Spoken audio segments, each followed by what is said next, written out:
কাকিমা, তুমি নদীতে এত আবর্জনা ফেললে কেন? কেন রে, কি হয়েছে? ঘরে যা ময়লা জমেছিল নদীতে ফেলে দিলুম, জলে ভেসে চলে যাবে। কিন্তু এতে যে নদীতে দূষণ বাড়ছে, চারিদিকে এত সতর্কতা চলছে, প্রচার চলছে।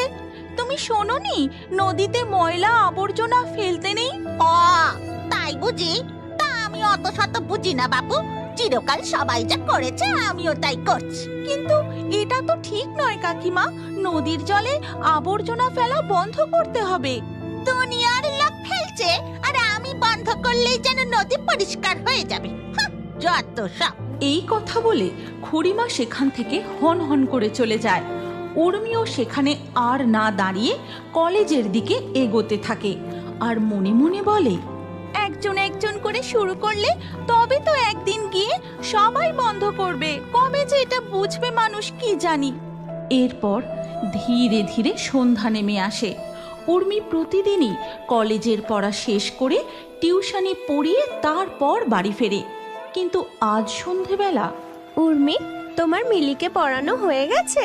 হ্যাঁ কাকিমা, আজকের মতো হয়ে গেছে। এবার আমি বাড়ি যাব। কিন্তু বাইরে যেরকম ঝড় বৃষ্টি নেমেছে, তুমি এখন বেরোবে কি করে? ছাতা এনেছো? না, ছাতা নেই, সে ঠিক আছে।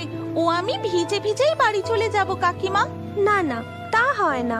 তুমি আরেকটু অপেক্ষা করে যাও, না হলে আমি ছাতা দিচ্ছি, নিয়ে যাও। এরপর উর্মি সেখান থেকে ছাতা মাথায় বেরিয়ে পড়ে আর বাড়ি পৌঁছেই, ঠাকুমা, ও ঠাকুমা, মা ফিরেছে। মা, মা, কোথায় তুমি? মা! না রে উর্মি, তোর মা তো এখনো ফেরেনি। আমার যে খুব চিন্তা হচ্ছে। আর তোরও তো ফিরতে আজ এত দেরি। কি করব বলো ঠাকুমা, বৃষ্টির জন্য দেরি হয়ে গেল। আচ্ছা, আমি নদীর পাড়ে যাচ্ছি, গিয়ে দেখি মা আসছে কিনা। এই কথা বলেই উর্মি নদীর ঘাটের দিকে দৌড়তে থাকে। তারপর সেখানে পৌঁছে, এ কি, নদীর ঘাটে তো কেউ নেই। আমার মা কোথায় গেল? মা, মা!